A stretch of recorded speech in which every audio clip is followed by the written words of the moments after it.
Hello, and welcome to the Grand Cinema Hotel, a podcast hosted by two friends who love cinema. I'm Gus, and I'm joined by my co-host Alvaro. Tonight, you're staying in room 165, John Wick Chapter 4, the newest film in the franchise, directed by Chad Stahelski. So go ahead, get comfortable, and throw on that Do Not Disturb sign as we go on a globe-trotting revenge tour in John Wick Chapter 4. Epic Fortnite gamers, it's time to rise and grind. John Wick is in grave danger. Our friend is trapped in Dusty Divot, surrounded by fake defaults with no shields or weaponry, and the only one who can help is you to save him.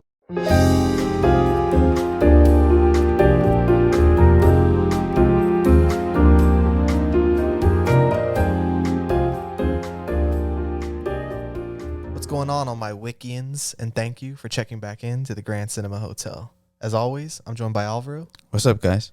And before we get started, make sure you like and subscribe or comment on whatever podcasting platform it is you listen to, or YouTube, however you want to do it.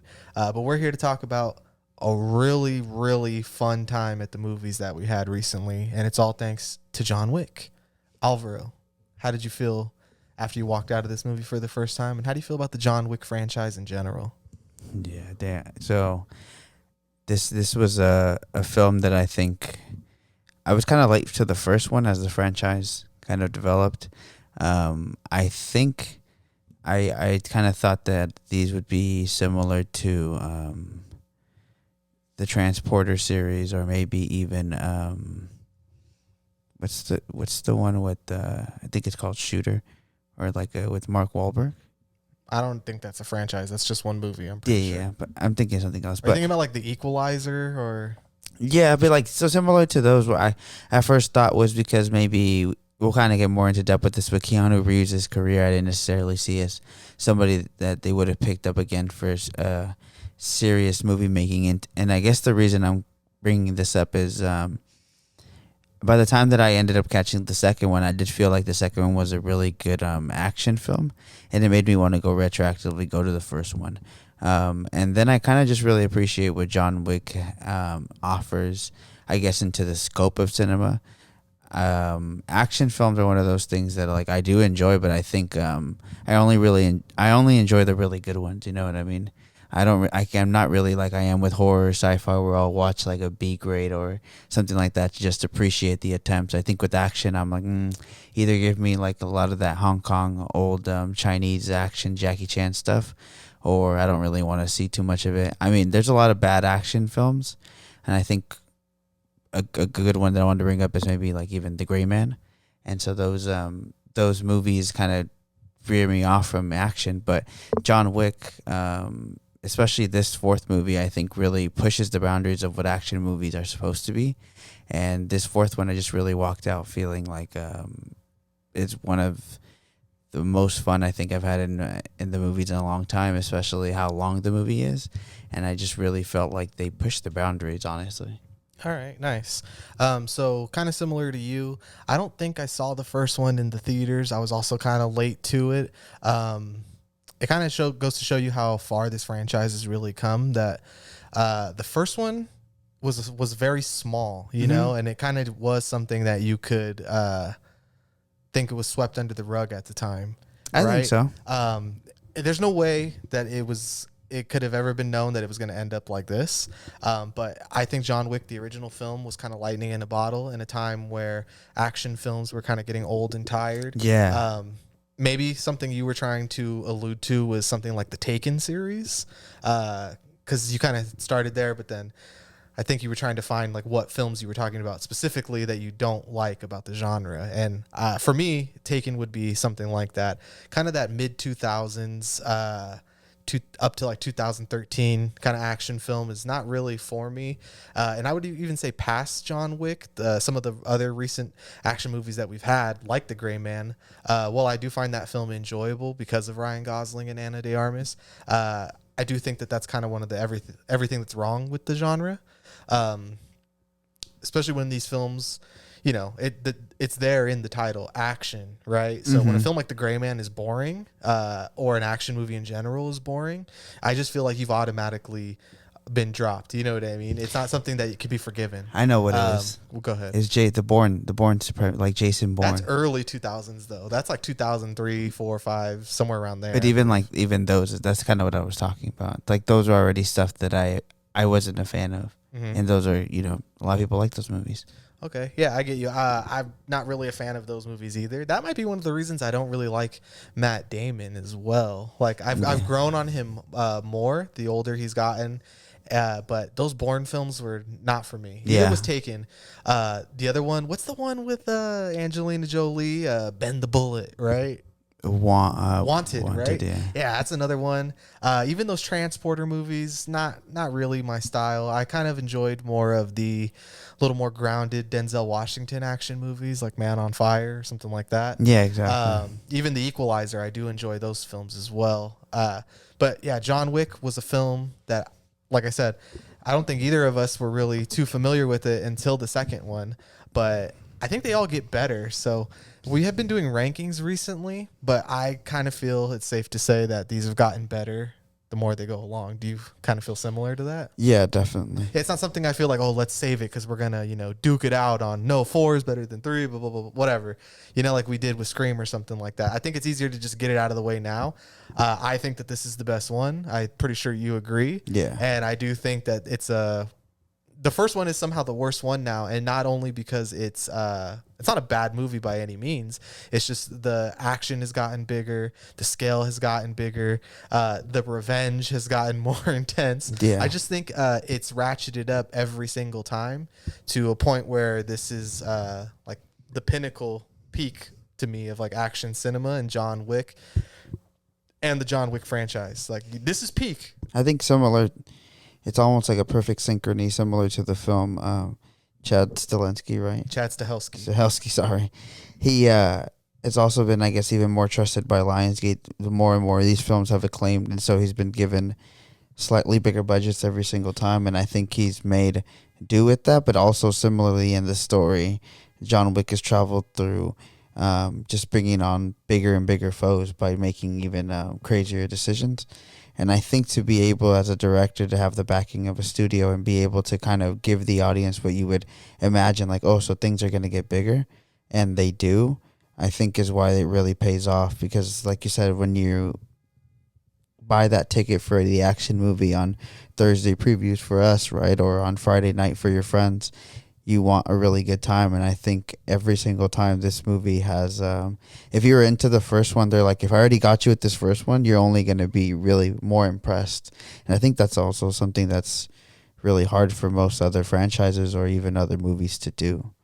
Yeah, I like what you said about the progression of the scale of these movies and Lionsgate giving Chad Stahelski more and more pull and money to make these movies. I don't think it's felt wasted at all. Exactly. I do think that the John Wick budgets, the more they've grown, then the story gets bigger. It's only made it better. There is some, there's some stories out there where more money wouldn't fix the problem. Exactly. But I don't feel that way about the John Wick movies because of what they're about. They are important to the scope of cinema, like you said, of just pushing the boundaries of what you can do in an action movie. Mm-hmm. I think that these are really important American films as well, and the reason I say that is because I do think that, long gone are the days of like Die Hard and Lethal Weapon and these action franchises that work, or Arnold Schwarzenegger or Jean-Claude Van Damme, right? So we've kind of been missing the quintessential action movies that from the American perspective at least, and the reason I'm harping on the American aspect of it is because I'm not going to disrespect the other countries and be like, oh, there's no good action movies anywhere, because I'm sure a lot of the best action movies that have inspired John Wick are non-American films.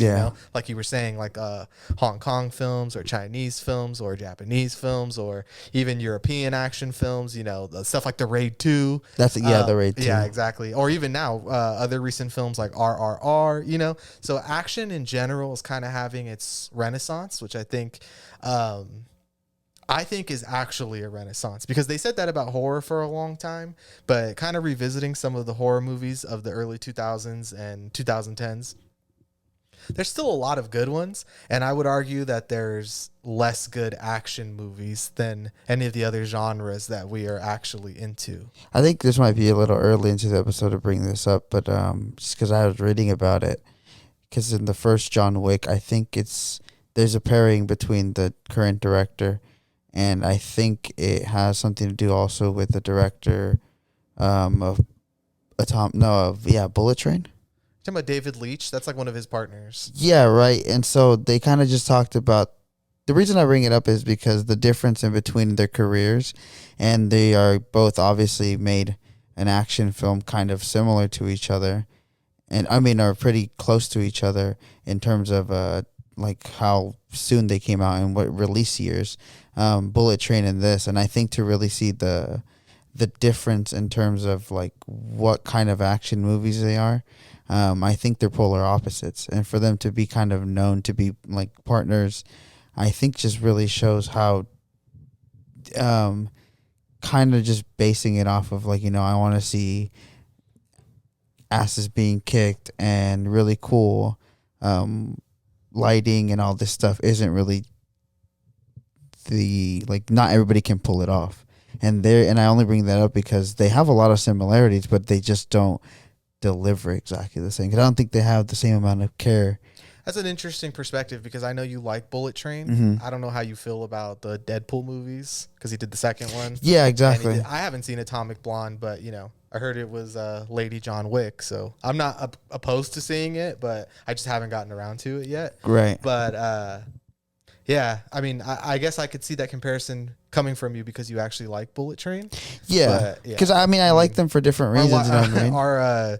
Our degree of appreciation for Bullet Train varies very opposite directions. That's why I bring that up. Yeah, I mean, just because I like them for different reasons, but it's obvious which one takes more care or takes itself more seriously.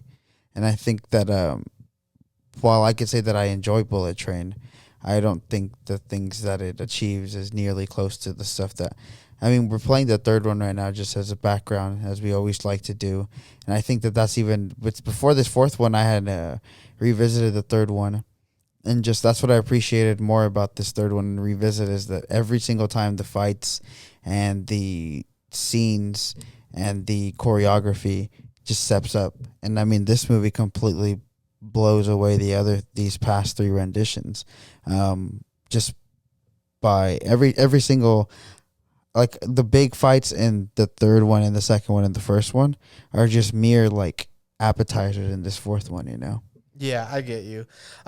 Very humble beginnings, Yeah, and to see where we are now, like an Indiana Jones level adventure. exactly. It's really fun to see that. I do think that Lionsgate and Chad Stahelski and Keanu Reeves have really treated this franchise the right way. Mm-hmm. I think there's a level of sincerity there and true appreciation for it that maybe I don't see in Bullet Train.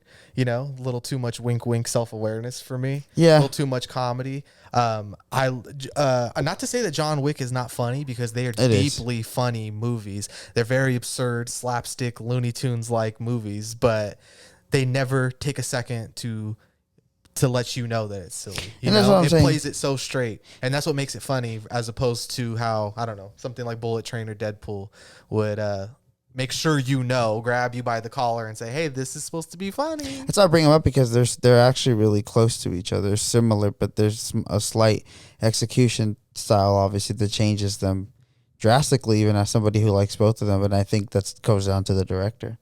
Yeah, a moment I would say from the first John Wick movie that kind of encapsulates what I'm talking about is when he gets thrown from the second story to the first story, and you would think like, oh, he's gonna go through a glass table, or you're gonna, in a worser movie, he'd be like, oh fuck, but he just thuds onto the ground, and it's played so straight and so real, where you're like, that looked so fucking painful that he just got thrown from one story to the next. He doesn't even bounce; he just boom, impacts right into the floor, you know? And it kind of was a telltale sign of what was to come, you know? Like, these movies are going to have these really hilarious moments, but you never really have a second to think about it. Like, there's any moments, like in the third one, and that they're kind of like in that warehouse with a bunch of just swords and knives and stuff like that, right? And when him and John Wick and the guy he's fighting are like both breaking the glass at the same time to pull out knives. That's humor. Or those kind of scenes where, you know, he gets into a standoff and both of them, their magazine is emptied and they're both, who's going to reload it faster? You know, John Wick, boom, shoot him in the head. Like, there's just so many great comedic moments in these movies that are just like why I like going to the movies and enjoying them with an audience as opposed to watching these at home. Exactly. That I don't know. I just feel like I don't really get it anywhere else except for John Wick. Like, this, just this weird, absurd, I don't know. It's almost like similar to the feeling you get when you watch Jackass. You know what I mean? Where you want to stand up and like, oh, that was nuts. You know? Yeah, no, because I think the fourth one, why we're going to be, that's what the episode's mostly about, or fanboying about the most, is the fourth one. I think for every equal crazy choreography and fights and stunts that are pulled off, there's equal moments of amazing cinematography and this just absolute framing and just this really good tension. And I was gonna say an issue that I think anybody has, it's human too.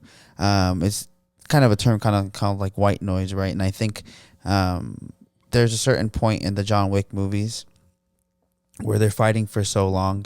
I think it's just a stunt, honestly, because they could pull it off. They're fighting for so long that they have to get creative in terms of how much flips John Wick can do, Keanu Reeves can do as a human, which ends up kind of, that's the realism I like, that after a certain point you can see how tired even John Wick is, right? And I think it's because it really is, Keanu Reeves really in just having this crazy endurance. But I was going to say is that it understands that you can only show me him flipping or, going under and hitting him from his ankle so many times. But in this fourth one, they elevate that so much more by those moments where it might become dull by showing me camera work that might become crazy, or lighting that might be interesting, or a different choice of how they're going to try to kill him. And this fourth one, they try using cars in a certain scene, or even the dragon breath bullets that they use, which ends up becoming this amazing scene. And I think that's where the fourth one really steps everything up. Like you said, that's where the money is going, the budget. There's certain scenes where we kind of joked about, why does this look like Lawrence of Arabia, at a certain point. Obviously it's a joke, but it really did look really good. And to really see, again, to bring up the Gray Man, $250 million budget, compared to $100 million budget, kind of just proves how much more these movies that we love so more and seem to be pushing in the medium could be made if the right directors who cared about making action films seem as serious as they can be. Like, what would happen if we actually got more of that? This is a call to all directors that $100 million is more than enough. Yeah. If you can't make it look like John Wick 4 or like Nope or Creed or anything like, then you failed. You don't got the vision the way that these guys have the vision. Because apparently this is enough money to make an absolutely stunning, gorgeous, maybe one of the best, like, I guess in my personal preference for style, one of the best looking movies I've ever seen. No, yeah, definitely.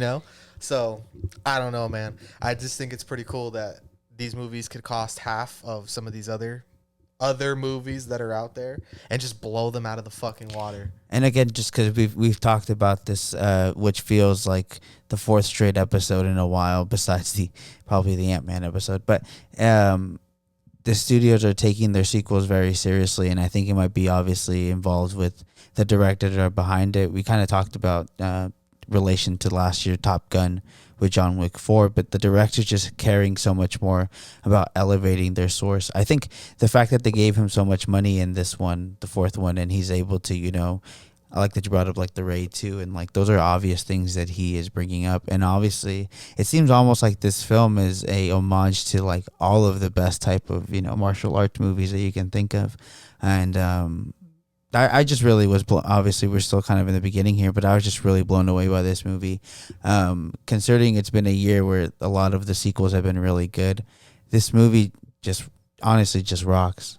Yeah. Just- John Wick is the ultimate dudes rock movie, huh? Yeah, I mean, geez. Yeah, I mean, just harpening back to the action stuff, I do think that action is just really having what a moment for it, right? Like the highest of highs, and it's because they've mostly been big budget. Not to say that that makes them better, but you know, the love and the care and the respect for a genre movie at the end of the day is now there for some people. You know, the Top Gun, Avatar, The Batman, John Wick. You know, these are movies that got the love and care that they deserve to transcend just being genre into being like truly just great movies. Dude. You know, like these are movies where well, because they're sequels, you could say it's everything wrong with movies, right? There's no original ideas. Yeah. Yeah, but it's being done with so much care and so much love. This isn't fucking, I don't know, the movies from Tropic Thunder. What are the ones that Ben Stiller's in where there's like 6 of them, like Scorcher or whatever? Yeah. You know, this isn't fucking that.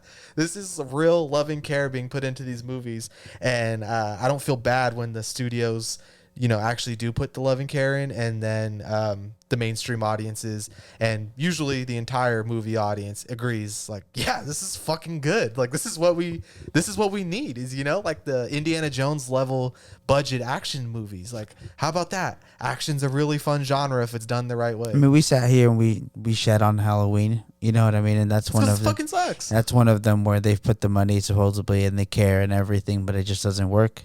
And it just, John Wick is something maybe in an artsy snobby way, maybe seen as a mainstream type of film and doesn't really necessarily need to have the pressure to push the boundary, but the fact that it's easily right as of right now, and I'm gonna say it now, it's gonna seem like a hard time for anybody to really pass it. I'm thinking maybe Bo is afraid because, you know, that's really up our niche, but like for it to look better than this movie this year, I'm gonna be like really surprised if anything really holds my attention for 145 minutes that this film is or something like that.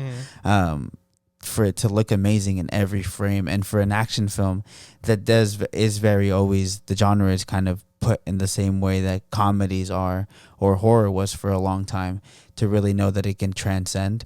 I really just enjoy directors that don't really undervalue that they're, you know, doing studio work, that they really feel like they could still voice their own creative choices. And I mean, every creative choice in John Wick 4. Hey, there's nothing about John Wick that makes me think a studio executive gave a note, and that was what I'm seeing. Yeah, and I think maybe that's kind of what you were talking about. Maybe, you know, Universal gives Jordan Peele the green light. Maybe Lionsgate gives their creatives the green light. Maybe people are picking the wrong studios. Maybe Disney specifically doesn't like, you know, giving those creative choices. But they're like, Big Jim's grandfather did. Everybody else, nobody else gets to make their own decision. Yeah, be like, you don't know what's good enough for us to trust you. But I just, every single thing that was, I mean, even Keanu Reeves being like 90% of his stunts on here are him doing it. I think that kind of calls back to Tom Cruise, right? When we talk about some of the last real actors that we have, action stars. Yeah, that we have. You know, probably get a little bit more into it. I mean, Keanu Reeves isn't what I wouldn't say a versed actor, but he's been able to just grab the audience's love in these movies. Well, honestly. yeah, he's no fucking Shakespearean actor, but the man is stunning. What can I say? And he's just undeniable. Has charisma. Yeah. I mean, I don't understand, because the person he is in real life doesn't give John Wick at all. You know what I mean? Exactly. Like, Yeah. He's, you know, his biggest roles and the things he's the most loved for have always been his action movies. But he's so likable and charismatic in real life that it's kind of funny that the thing he's the best at doing is the opposite of how he is in real life. He's kind of known for being like really oversensitive, you know, and kind of just the general depiction of him just kind of being very sensitive and almost very caring. So it seems like the John Wick type of this boogeyman. He's like one of the last actors we have that people kind of see as pure. Exactly. You know, where they really kind of, you know, Tom Cruise, Top Gun is amazing, right? Like, did you know Tom Cruise is a Scientologist? Yeah, exactly. Right? Like we rarely have any actor now that has dodged any kind of weird connection to them outside of acting. And usually all these stories you hear about Keanu Reeves, like, oh, I met him. He's just a really nice guy, right? Yeah. Or, oh, he came to the wedding next door at the hotel because they knew who he was and he liked them. So, And they invited him. you know, so it's nice to see that somebody like that can still kind of, you know, swim through all the mud and muck of the disgustingness of Hollywood and still kind of be like a pure movie star. And it's just the funniest part about it is that it's a guy who's not necessarily that good at acting. Yeah, You know, not everyone is a 5-tool player, you know. Like, it's okay. Keanu Reeves has the other 4, but the actual speaking and reading of dialogue has kind of always been his. Yikes! This was a fun. He'd be the perfect silent movie star. Yeah, this was a fun discussion we had when we first walked out of the movie in terms of the differences and also similarities between Nick Cage and Keanu Reeves, which they both have what the other one probably needs to be the greatest actor ever. Yeah, exactly. If Keanu Reeves could take anywhere near the bold acting choices that Nicolas Cage and does, confidence. whether you think they work or not, but yeah, the confidence to go out there and like, nah, you know, I'm actually going to try to reinvent acting, versus Keanu Reeves's monotone, just alien-like reading of dialogue, right? Like, what do you need, John? I need a gun. I saw somebody. Does he know how to talk? You know, like, or is that a choice? Because he's so different in his interviews. Like I've said, that sometimes when he gives off that stoic, it's like surfer meets John Wayne fucking accent that he does. You know, like, I don't even know what to call it. Like, but anyways, go ahead. No, I was gonna say I saw somebody's comment on Letterboxd talking about, you know, when at the end of the third one when the Bowery King asked him like, "Are you pissed off, John?" And he goes, "Yeah." He's like the only actor that can make "yeah" 2-syllable word. You know what I mean? Like, right? Yeah, exactly. He makes 1-syllable word, 2-syllable word. Yeah. You ever heard him say consequence?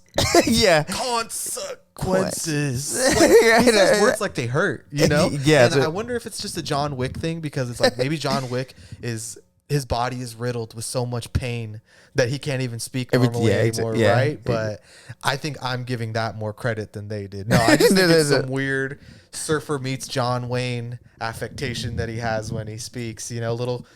I don't know. I don't know what to call it, but it fucking works for me. Yeah, and, that's what I'm saying. That's the crazy part, is that it just works. Well, yeah, you know, I even made the joke that he's so bad at acting that he couldn't even do the Jared Leto bad at acting thing where like, it's a me, Paolo. Like, you know, like he really couldn't do that. Keanu Reeves would find a way to be like, it's a me, Paolo. You know, like he just, I don't know. The man can't really act, but it's not even that he can't act. It's just his speaking and reading of dialogue is just, I don't know, man. Yeah, I don't know. He speaks like M. Night Shyamalan writes, you know? Yeah, he did. Yeah, exactly. But I say all that to say that he's also one of my favorite actors of all time. Of course. I do. It doesn't. How can he not be? I think he's so one of a kind. There's nobody like him. We talked about like all the movies that he is in that I do really like. You know, Point Break, Speed, The Matrix. You know, I find him very intoxicating. I mean, the Matrix. That's what I was gonna bring up before. Is the Matrix has given, or shout out the Wachowskis, have given them a lot of pull. Keanu Reeves ever since the Matrix changed the trajectory of his career for sure. Because he's had many like moments in his career. He's never consistently been like the guy. I mean, even before John Wick, he was bordering on washed upness, you know, of being like, whatever happened to Keanu Reeves? Yeah. But I'm glad it saved his career. And, you know, maybe it's good that actors have these ups and downs. Do we really want them in our faces for like 30 straight years?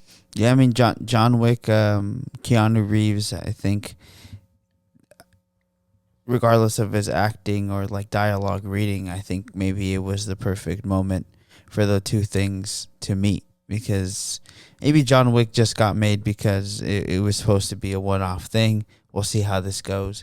But it ended up kind of building a community, I think. I'm pretty sure it was supposed to be the type of movie that Nicolas Cage is in. Like a Ghost of Prisoners of the Ghostland or a Mandy or something like that, where it was just meant to be this kind of like, hey, let's make this B movie with a guy who's kind of B movie-ish, really. Yeah, and, exactly. You know, it'll be cult And maybe it's not going to be the biggest movie in the world, but in 20 years, people are going to be like, John Wick is actually an action masterpiece that revitalized the genre. And who would have thought that it was going to end up being the latter, right? I think it's just because even in the first one, what you would have seen as the cult indications, in all honesty, if it had become a franchise, is the style. This universe is all about style. I mean, the one thing that it's kept up the whole time is, I think its world building is where it really surpasses anything, even any of the other films that we watch, it regardless of this genre. I think the fact that it can create a world that builds itself without really the dialogue giving any much info towards it. We get slight things in this fourth one that gives us more information. You're right about that's like a really good point. I do like that. I'm talking about any movie we've covered on this podcast. I do think John Wick might have the best universe world building. Like world building, and at the end of the day, I have so many questions though too. I mean, we always bring up. Matter. No, it doesn't. The Harbinger. Yeah, and what the hell is the King of the Bowery? And it doesn't matter because I guess, like you said, there's a lot of jokes about the other people in this world who seem to not care that they're being, there's people being stabbed or shot right next to you. For some reason, in the second movie, when they're dancing in Rome, these people, they're getting chased, they don't care. And then in this fourth one, we have a lot of club scenes and nobody cares that anybody's getting stabbed. Dude, they do for like a second. Yeah. Someone will be dancing. And then, John Wick stabs a guy 25 times. And then they go back to doing the Roy Purdy dance. Just like... Yeah. No. Okay. It's John Wick. Okay. Ooh, that makes sense. Yeah. Oh, he's just hunting the bad people. No, but the world building has so much of itself going on. Like you said, this high table entity seems to have so much structure already. So every movie you're just led into a couple more information. But the fact that it takes its audience seriously, and I think that that's something that the action films maybe don't usually do. But here, the only part that seems to be kind of not as detailed or anything is John Wick's past. Besides him having the wife, everything else we just kind of get through. Even in this Donnie Yen's character, this fourth one. You get it through the people he meets. Exactly. Because they're everybody knows him because he's so famous. Yeah. So he's the only actual mystery. Everything else, they give you the credit of being able to learn through just going through the world of the movie. We talked about like the Bowery, right? The fact that every homeless person here is maybe homeless in terms of money, but they have endless information with the high table. Yeah, so we've been going for 30 minutes and we haven't even really started the review of the fourth movie. We've just been rambling and ranting and talking about how much we fucking love John Wick. Yeah. So we were planning on not giving spoilers for like 20 minutes, but how about that? We went more than 20 minutes without even really talking about the fourth movie. Yeah. So I guess from here on out, there will be spoilers. There's only one or two things to spoil the movie. So if you don't want any spoilers, stop right here. I think you can tell we give a glowing yes recommendation. 2 thumbs up, 5 stars, 10 stars. Couldn't recommend you go see this movie anymore. Please see it in IMAX if you can, because that was optimal. Yes. So these are the thoughts I really wanted to put down about John Wick, just so I can, solidify how I really felt about this. So John Wick Chapter 4 is a neo-noir action masterpiece and the latest film and was now a full-fledged franchise. It is by far the best in the series as the films have continued to get bigger in size and scale. The action is once again grander and more violent than each previous entry. The emotional arc of the first film has always felt like a guiding light that helps hone us in to remember that all of the destruction we have witnessed is for naught. But in my personal opinion, the further we have gotten away from what grounds John to the normal life he so strongly believes he wants, the better the films have gotten. Sure, a dead wife and puppy is enough to fuel any blood-soaked, bullet-riddled revenge quest, but there's something a lot more interesting to me about John Wick being the embodiment of death. While still grounded in the mechanics of the world's rules and physics, John has seemingly become more and more indestructible as each movie passes, and I thoroughly enjoy that aspect. Yeah, well said. I rarely ever write my full thoughts down like that, but honestly, I'm starting to realize that I guess few movies really have that effect on me where I'm like, I need to write this down. You know what I mean? It's really fun to just usually go back and forth with you, but for this one, I felt myself like, I need to give this an Ebert level review. Oh man, so I feel like you agree with me about most of those points, right? Yeah, About the I mean, movie being better. I would say almost 100%. Honestly, I can't really think of anything I disagree with. The statement. Yeah, like I said, the podcast obviously gives us a big avenue to kind of more dive into the more of the written reviews that sometimes we might do, which is always a really fun part. But I mean, John Wick 4 really is. That's why I really feel like it's pushing the medium just from the get go. We get, like you said, we saw it in IMAX, so maybe that has a big component to do with it. But to just see the bigger scope in literally the first opening minute, with just a scene of Keanu Reeves, John Wick, just hitting a piece of wood and just being able to hear how much tension and vibration is in that scene. So much cinematic language. You can't explain it in any other way than watching a movie. What we're seeing is what movies were made for. That's how I felt when that opening scene started. I think something that I was waiting till the podcast to bring up to you, just because we've talked about them a lot this year, and they're polar opposites in terms of quality. Is maybe remember the tension that was felt for the 11 movie hype for the Marvel Cinematic Universe, and kind of how you felt when you knew certain actions were taking place and how much weight those had, right? The third movie obviously ends. We had already brought it up with them asking if John Wick, if he's pissed, and you get a yes. But that fourth movie, that's why I think there's so much cinematic language there. Like, I felt that emotion still carried through from the third one.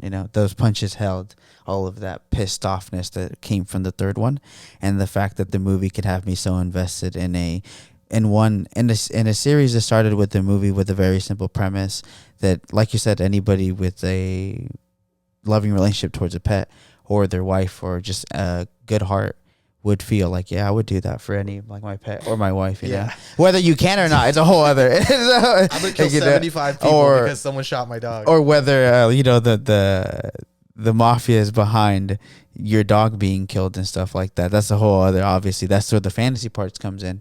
But the fact that is taken, John Wick's whole attitude towards, not only it started off with these things, but now it's just about literally disrespect. Like, no, like they can't tell me what to do, and how it's just kind of climb. I think is just the ultimate movie decision that you'd want to see any character do, and this kind of evoked this greater spirit towards the story. Yeah, I mean, John Wick is a character arc I can't think of any other movie having or series having, of where he really does just become. Well, I guess he was in a previous life that we never saw, but more and more this indestructible reaper, you know what I mean? Yeah. Like, death follows where John Wick goes, and to see that journey from what the hell, he killed 40 guys in the last 30 minutes to this is literally death walking towards you. Like, I love that, like it's the closest I think we'll get to a true great villain arc, except John Wick is not the villain. I mean, he's not I don't even want to get into this, but it's not like there's good guys or bad guys in this movie, but I can't think of anything else like it, honestly. He's serving as like this medium, because he's not good either. We're not going to talk about like I'm not there is no John Wick. Yeah, because I agree that in this world, I guess none of them technically are good people. Oh, well, no. Think about how many families John Wick has just totally broken and destroyed because one person killed his dog. But again, in terms of these movie getting bigger in scopes, I think something that really helps a lot, this fourth one, it makes me stand out. Maybe in the first one is like the weakest part is because in the first one it's trying to establish how crazy John Wick character is. We get what might in retrospect be seen as a lot of easy kills for John Wick, and it's because they're just men in suits, right? But in this fourth one, we get these people full swatted, geared out, and I think that the fact that you have to get so intricate and close and personal, and John Wick is still taking these guys out, I think really shows that even the series doesn't want you to think that it's bland and just throwing no challenges at John Wick. I think the fact that it is actively challenging, and like I said, shows scenes of John being exhausted, I think is what makes it almost feel grounded on something so ridiculous. That's a good point. That is kind of what makes it better, is that the more indestructible he gets, the more he gets the 5 stars. Every fucking villain he fights is, God damn, dude, John Wick used to headshot this guy 1 second. Bam, yeah, bam, bam, exactly. Bam. Be like, hey, now he has to have like little 30, 40 second duels with every single guy he fights. So yeah, that is one of the That's a small thing I never noticed until you said it right now, that the kills have gotten harder. So you believe that the high table is throwing their best, and like, even in the first one, you're like, this is a mistake. They committed a mistake. Exactly. It's No, this is just a gang that thinks they could take him out, and they don't know that they're like messing with something bigger. And I think that's where the second one really elevates the fact of what it is, the actual world of the Continental, the high table, what it is to be a tracker that we end up seeing in this movie, what it is to be a bounty hunter, what it is to be all these other exponents to this world of, I guess, crime, or this almost knighthood. It's almost like it's almost like knighthood, honestly, of general. Because I think it's always a good mix. This movie always reminds me of this knighthood, and also like the Kingsmen. They live in this world where kind of they have these gold lagoons, as they say, right, to just give up, and it's their currency. They have different currency from everybody else. Oh, doubloons. Doubloons. Sorry. Gold doubloons. Yeah. What is that? SpongeBob. What is that? Yeah, gold doubloons. Yeah, no, and that's what I mean is, it's they use different currency. They give the taxi guys this coin, and it's like this unspoken bond between the society that exists. I mean, maybe it's just kind of really alluding to, obviously, a lot of people who think about conspiracy theories know about these underground societies. But in this world, in John Wick, it just seems like there's this respect and this weird kind of society that exists. Yeah, because what are these things, right? I've always kind of wondered this too. Is because they have no monetary value. It seems like it's more of a favor value. Yeah. Like you've earned this by doing something, some hardcore shit, right? Yeah, exactly. And then, okay, so the one coin is good for a taxi ride. It could be good for weapons. It could be for a night at the Continental. It's like, so the monetary value doesn't really even add up to what is one of these things worth, right? It's like a coupon the only time book. I ever noticed where it was like more than usual is when John Wick gives the cleanup crew in the first one. He gives them like 5 or 6. So I'm like, okay, that must be the favorite that's worth the most, like hiding the bodies. Mm-hmm. But other than that, everything pretty much seems to cost 1 gold coin, right? Like 1 coin per favor. In this movie, obviously, we'll get more into depth of like the cast and what I think another outstanding factor that makes this movie the best of the series. But in the beginning, there is a scene where the tracker character is checking into the Continental, and he just uses 1 to check in. Yeah. So and that's all the time, and we've seen it throughout the whole universe. They use 1 to check in. So 1 is enough to check in, but like you're saying, 4 to clean a body, 5. Yeah. Those are the things that obviously you want to be, if you want to fucking get intricate about it, I'm like, those are questions that I have, but it doesn't, at the end of the day, I'm just saying that it seems like, those cheap joke coupons that your girlfriend might give you when you're dating, be like 1 free kiss or something, is the societal monetary value that they have here. Yeah. And you know what? I think what you said about the world building is really just going back to that. It doesn't give you any of the glup shitto that Star Wars does. Yeah. Where they're like, how much is 1/4 portion? And like, I'm sure, actually in Obi-Wan season 2, episode 3, 1/4 portion is worth this much, this many digits. Like, dude, fuck all that. They just use gold coins. Like, okay. That's all I need to know. Yeah. I don't need to go into all this other stuff that I don't think they waste any time. They set it up and they're like, come on, you get it. Like, they do shady shit, man. Here's a coin, Because you want to know, at the end of the day, it reminds me of some crypto stuff. And the reason I bring this up is in this 4th movie, and obviously throughout, John Wick has a bounty. It's not like it's in these gold coins. No, they're not like 15 it's gold in money. coins. They're it's like, in dollars. Yeah, $40 million. Yeah, exactly. So I just think the coins... American greenbacks. Yeah. So I think it's like the coins are like, one of these is a Bitcoin or whatever, Yeah. It's worth 1 ETH. But at the end of the day, they still want cash. All of the bounty hunters and everybody wants cash. They're like, for John Wick's head, I take greenbacks. Yeah, but like not 5 gold coins. I take Benjamins, thank you. Yeah. So it's one of those things that, in a more poor universe where there's a lot of bigger issues and plot holes, it's something that you would add on and be like, and this is stupid too. But I think here it kind of just proves that it kind of goes across the point to prove that they're kind of like this gentleman rules to this weird underground society. You know what? This is what happens when your movie's directed by a Chad. Yep. Specifically Chad Stahelski, who is literally a fucking Chad. He is the Chad personified. Of course, this guy made John Wick, right? Once you get a look at him, this guy's fucking... Look, everyone's hot in the John Wick movies, even the fucking director. Right? This is true. Where it is kind of like, you know, the soy face or the Chad where you're like, no, it doesn't make any sense. Chad Stahelski has literally decided it doesn't matter. It doesn't matter. Look how cool it We're is. here for the cool action movie. And I do think that his career as a stuntman has to be why that somebody like him could make a movie like these 4 movies, because he's had so much experience in this genre.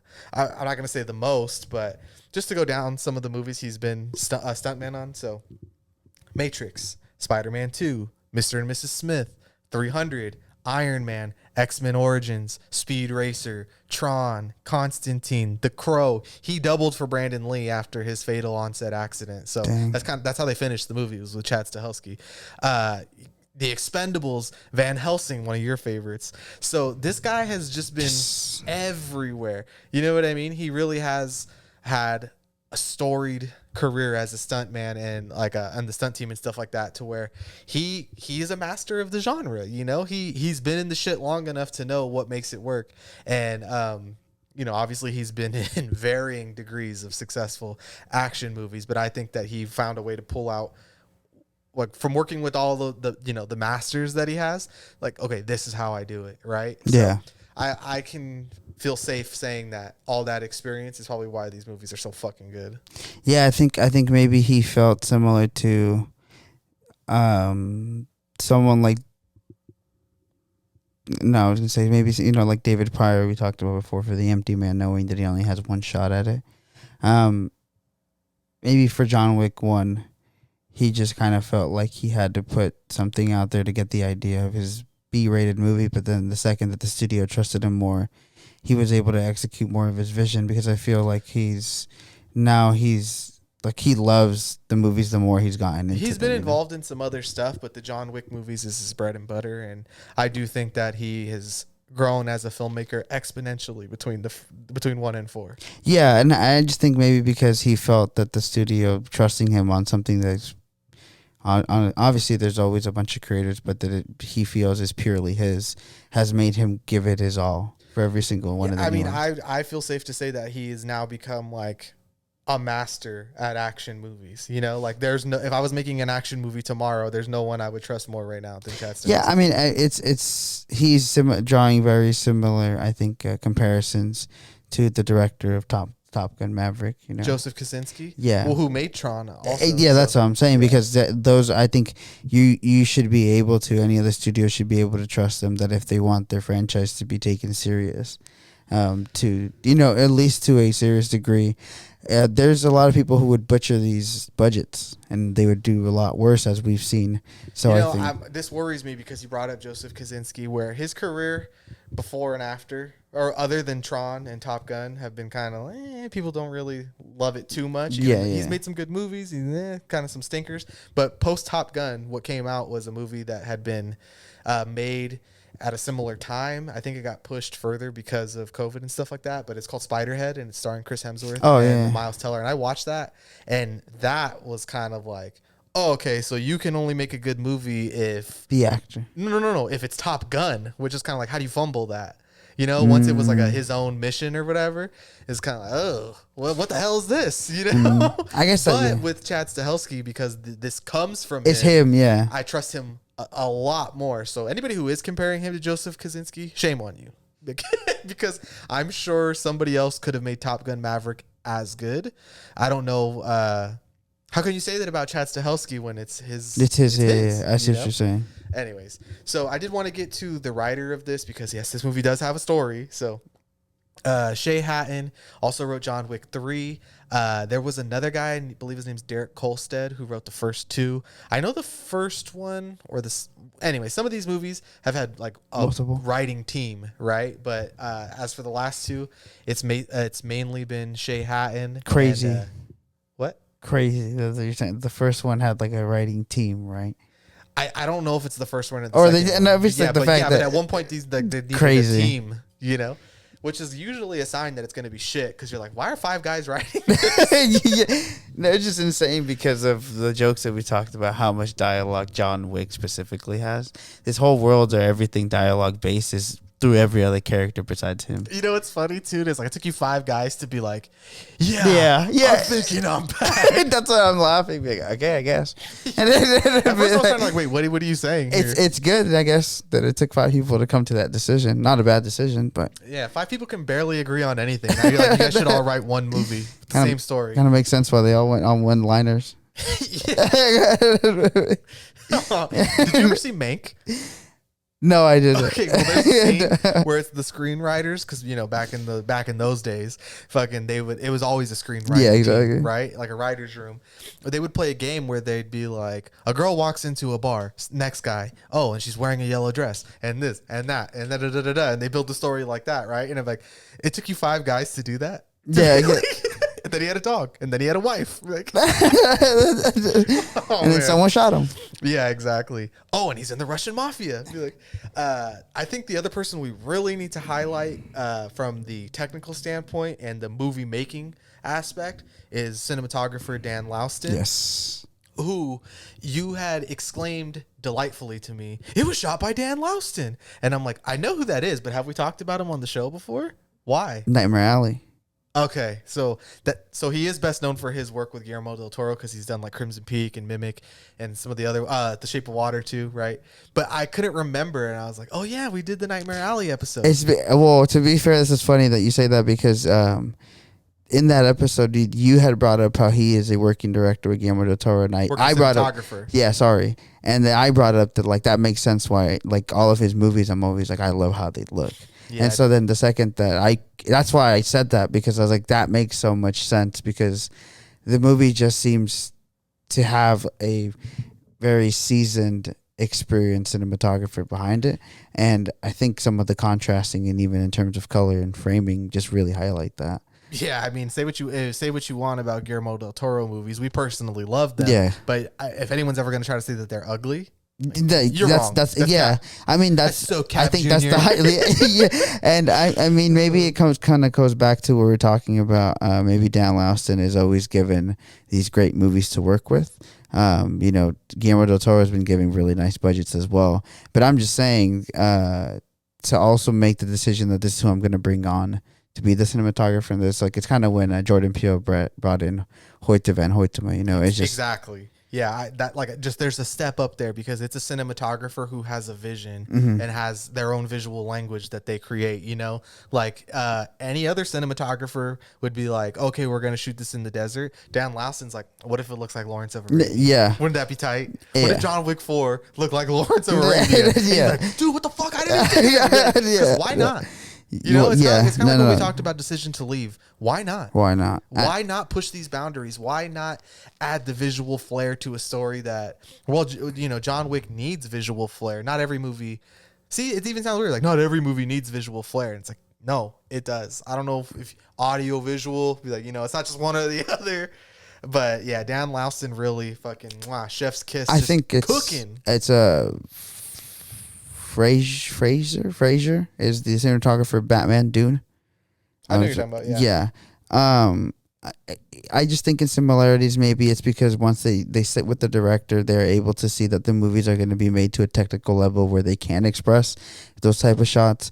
Maybe there's other, you know, shots or scenes or movies where they don't think, you know, like in a Marvel movie, no offense, but maybe because they know it's not going to look very well, like, oh, my background isn't going to be exactly the most detailed it's or literally realistic. Set up the camera. This is all green screen with some rocks and some trees and the real rocks and trees. Or but whatever. the second that, you know, the cinematographers are sitting in a movie like this, Dan Lauston sitting here and looking at what John Wick 4 could look like, you're like, oh yeah, let me add my spin to this now, because I'm not going to waste this opportunity for this that looks like this to be like, let me just get a regular shot here. Greg Fraser. Yeah, and exactly. He is the type of cinematographer as well, where it's like you are just as important as the director is in these movies. And it just I think really speaks on the director knowing what they want to get their vision out, and when they're giving more of the budget, let me spend the extra $10 million on getting this cinematographer to do Yeah, that. I mean, there's many smarter people than us who can discuss cinematography and how it works and what lenses and how they got the color to look like that in the light and the color grading and all that. But I'm just here to say John Wick 4 is fucking visual crack.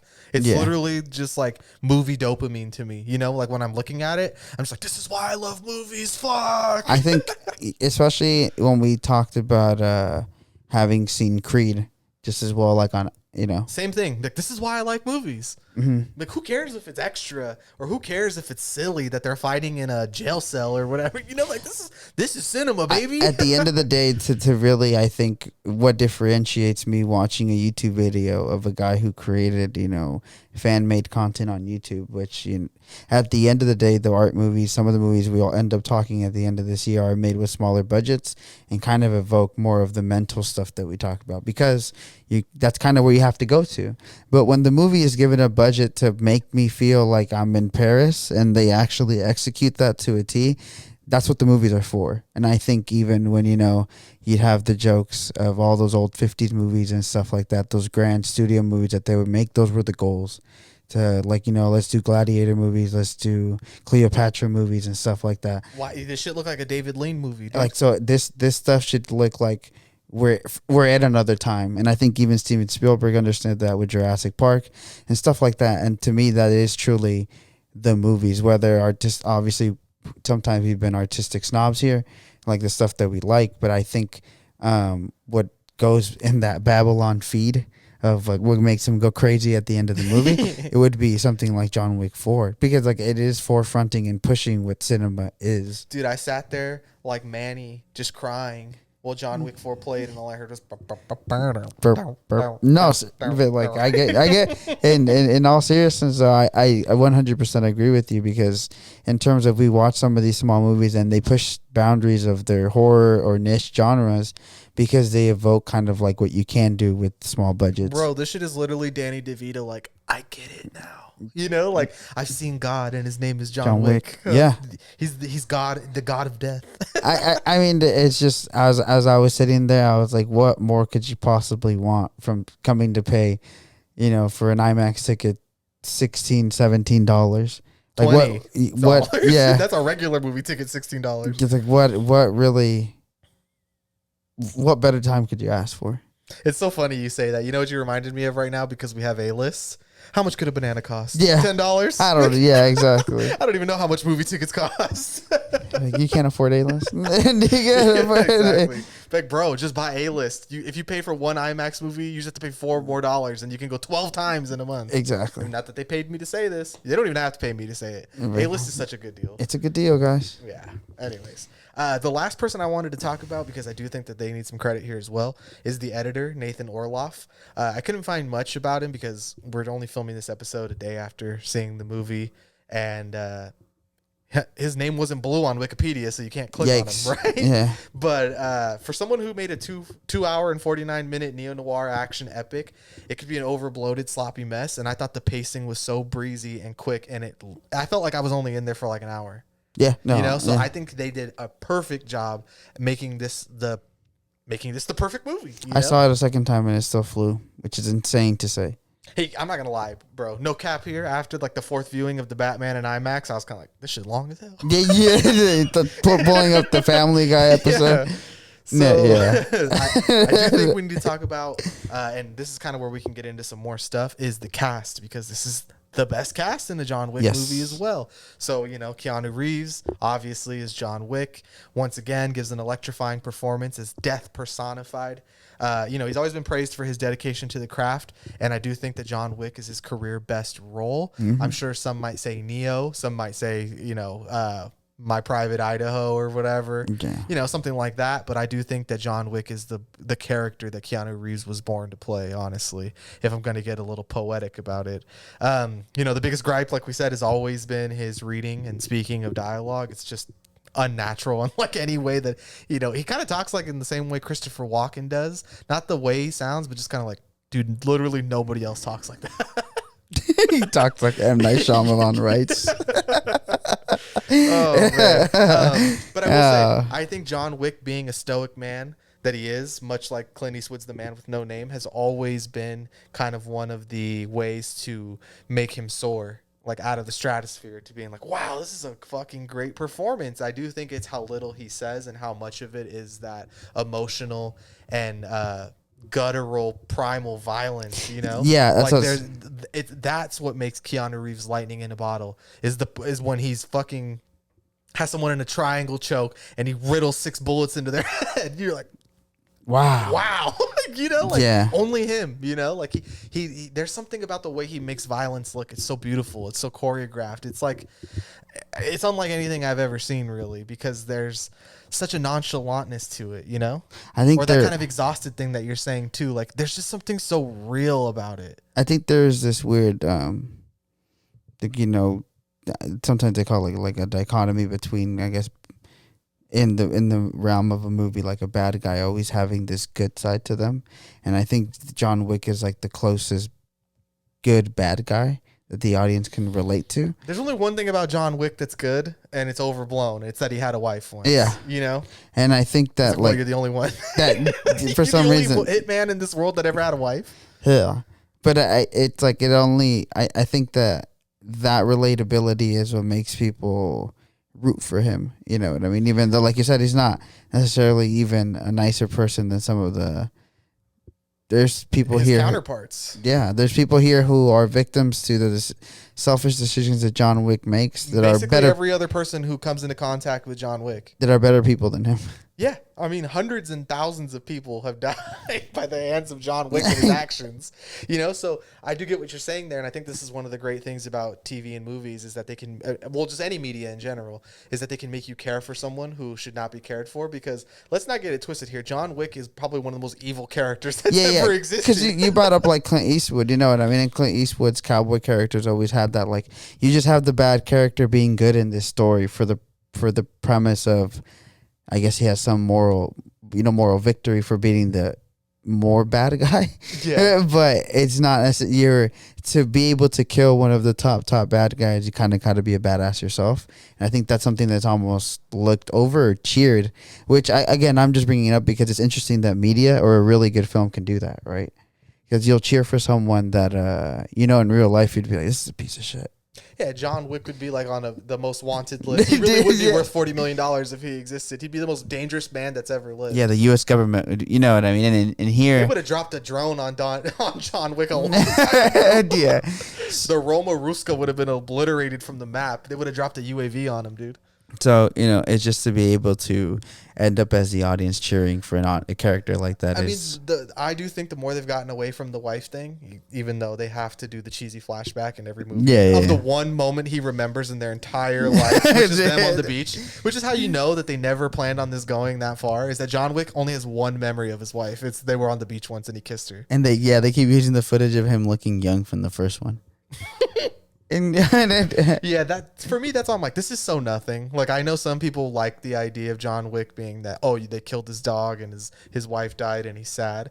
But then I'm like, yeah, but all that movie was just unraveling behind the curtain. They're like, this is the most evil motherfucker that's ever lived. This is Death Walking. This is the wolf from Puss in Boots. Yeah, this is you watch Violent Night, right? Yeah. Yeah, so it'd be like, this is Santa coming back to his roots. Exactly.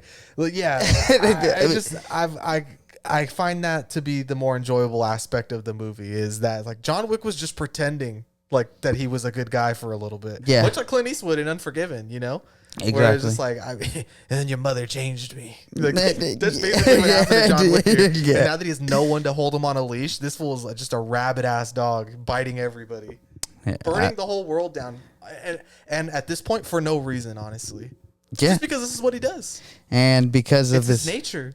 His terror of going against the high table in this fourth one, just going more and more and up the stakes, he brings in, again, like we said, more victims into it's so simple, too, because it's not even trying to be any kind of allegory for, like, the small man going against, the David versus Goliath. Yeah. No, it's not that. Like, they're not trying to do anything other than John Wick said, fuck the authority, right? Yeah. Like, nobody can control John Wick. And I'm sure he talks in the third person as well. I did want to talk about the other actors in the movie because everybody's firing on all cylinders here. So you have your usual suspects. Ian McShane as Winston, Lance Reddick, R.I.P. as Sharon, and Lawrence Fishburne as the king of the Bowery, who always just chews up and spits out every fucking scene he's in. I feel like he's made it his personal mission to just kind of outclass Keanu Reeves. Yeah, this is acting, my boy, right? I mean, dude, he's playing this shit so grandiose and like braggadocio. You know what I mean? Like, he's the king. Shakespeare in a John Wick movie, and it fucking works. The king is back. Like, it's so the guy from the Warriors. Like, can you dig it? You know, but I don't know why it works. Honestly, it shouldn't work. It's kind of the worst part of the movies, but it's also the best part. Who is this guy? Who the fuck is this homeless guy doing Shakespeare underground? You know. Just always. Once again, Chad Stahelski, doesn't really matter. You know, you just accept it. The homeless people are not really homeless in this universe. They're actually the most dangerous people. Neo always needs his help, dude. Yeah, exactly. So Lawrence Fishburne's back. No Angelica Houston this time, but I mean, if you saw John Wick 3, she is somewhere out there still, but she's just not in this one. So I think we need to talk about the other action legends that are in this movie specifically, because this is some fucking sick shit right here, dude. Donnie Yen, the Ip Man himself, Hiroyuki Sanada, Scott Adkins, who would probably be lesser known, but he is much like David, not David. Much like a director, where he's been in like 1,000 things. You know what I mean? And to me, he's the one who really stole the show. Yeah. While Donnie Yen is probably the best character in the movie, other than John Wick, I thought that Scott Adkins as in that fucking bodysuit, basically playing like the German kingpin. Oh, yeah, exactly. It was so fucking good. That was the best part of the movie. He did. Yeah, he did. We'll like get to that a little later, but holy fuck, dude, that Berlin nightclub scene. Pure fucking Kino, baby. I was like, what the fuck? Dude, like 4 or 5 times when we were watching this movie, I was just like, what the fuck? Why does it look like that? Dude, I was literally Kevin Garnett. I was like, why has it got so many colors in it? You know? Yeah, dude, David. I keep saying David because you brought up stupid ass David Leitch, but Chad Stahelski, dude, he gets $100 million and he's like, what if this nightclub had waterfalls instead of walls? And I'm like, yes. Yes. Stop talking, you son of a bitch. You've already sold me. And some neon lights, right? Yeah, definitely. But yeah, Scott Adkins, wonderful performance. Donnie Yen, just come on. It's Donnie fucking Yen. If you don't know what you're going to get out of him by now, it's like, what are you, living under a rock? Like, of course you get some of the coolest fucking action fighting scenes you've ever seen, right? Hiroyuki Sanada, like you said. Yeah, come on, dude. It's fucking Scorpion, bro. Whoo. Yeah, I mean, that and I think he's also in Bullet Train, isn't he? And something, yeah, he is also in Bullet Train. That's funny. And his daughter, which you talked about, right? Rena. Oh yeah, I was waiting for her because I wanted to get the action legends their time to shine right here. But rounding out the cast is some newcomers and one really big actor who I don't think has been in much action movies. But so we have Clancy Brown as the Harbinger. He is a working actor. What I like about these John Wick movies is they have a lot of guys in them. Where you're like, Clancy Brown is not like your favorite actor. Be like, oh, I know who that is. And I feel like the John Wick movies have done a really good job of highlighting working actors and not just action movie stars. Yeah. But Rina Sawayama is who you're talking about. So most people would probably know her as a pop star and a model. But, she's in this movie as Hiroyuki Sanada's daughter. He's the manager of the Continental in Osaka, and he's like one of John Wick's old homies. Longtime friend. Yeah. Longtime friend, right? And she's the concierge as well. So they're basically Winston and Sharon or whatever. Mm-hmm. But this is her first movie. Dude, please, I need more of this. She kicked so much fucking ass in this movie. Yeah. And like, you could say that about basically everybody, but dude, her scenes, so good. And like we said, there's some spoilers going on here. This isn't going to be the last of her. I'm pretty sure the post-credit scene, which we'll get to later, that there's going to be more John Wick stuff in general, and I do hope that she's a big part of it because she was so fucking good, dude. Yeah, it seems much like Ana de Armas. I'm like, more action, please. Yeah, she I think she really stole, just again, for this to be your first role, and again being able to do the stunts, and just pulling off, I think the ultimate goal in any person who's in an action movie is to look badass, and for her to really think did almost really steal the show in terms of a lot of the bow work that she was doing and like a lot of her kills. Really didn't feel out of place at all. Dude, there's one kill in this movie where her and John Wick work together. Like she's using her bow and arrow and she like impales a guy's leg to the wall. Yeah, the knee. And then John Wick shoots him like 4 times in the head. Yeah. Oh, just so fucking sick, dude. Yeah, which is kind of one of the reasons I don't want to talk about the movie itself too much, because it's like, me and you are not going to do justice by explaining shot for shot what happened in each action scene, right? Yeah. But that was just one of the ones that stood out to me, or I was like, oh, yes. Yeah, see, because like her aspect I really enjoy, and I think this happens with John too, especially when he was fighting the German kingpin actor, as you're saying. His name was Keela. That was his name in the movie. But when he's their size differences becomes apparent, and the movie doesn't really play it off like it's like, no, it doesn't matter. It does. And I think that her, specifically Akita's character, one of the kills that she does, she's like stabbing this guy a bunch of times and just through the back and everything, and like climbing onto him basically. Oh, so fucking vicious, right? Yeah. And I think maybe it's the horror aspects of the movies that we like, or how we appreciate kills in cinema. But action films obviously have been around for a long time, and you see certain kills in certain ways, and they hit or don't hit. But this all goes down to the technical levels, obviously the sound and stuff like that. Yes, sound plays a crucial part in how we intake violence, because speaking of M. Night Shyamalan, when we were doing the Knock on the Cabin episode, or Knock at the Cabin, whatever, I don't remember, he mentioned that honestly with the MPA rating system, what could get you from R to PG-13 is actually the sound you use, not what you're showing.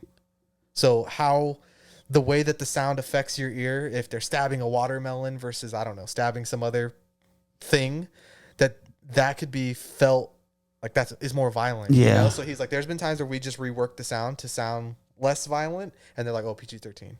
No, it really is. Like the second that she takes out the knife from the sheath, and you hear how sharp or how fast it comes out, and then you hear how deep the cut is going in. I think the way that's the guy's screaming too. Yeah. Shout out to that extra for giving the performance of his life. Yeah, yeah, exactly.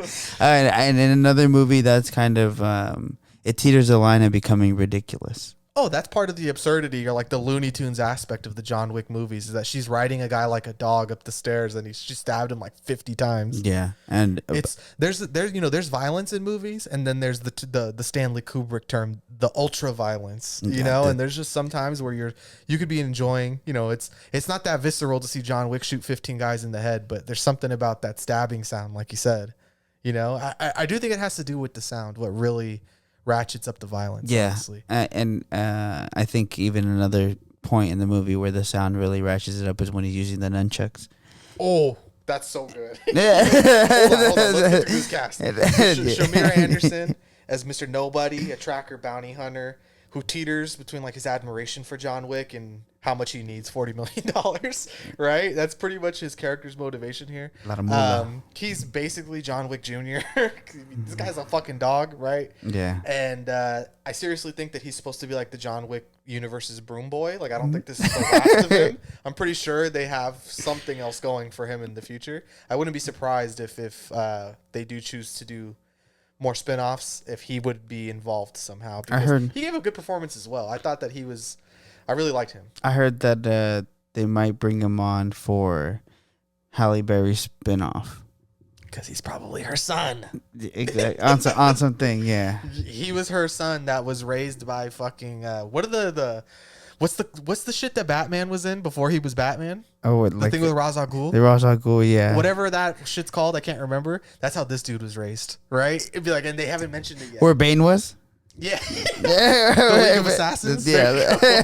Mr. Nobody is actually Halle Berry's son from the League of Assassins. Because she's Catwoman. Yeah.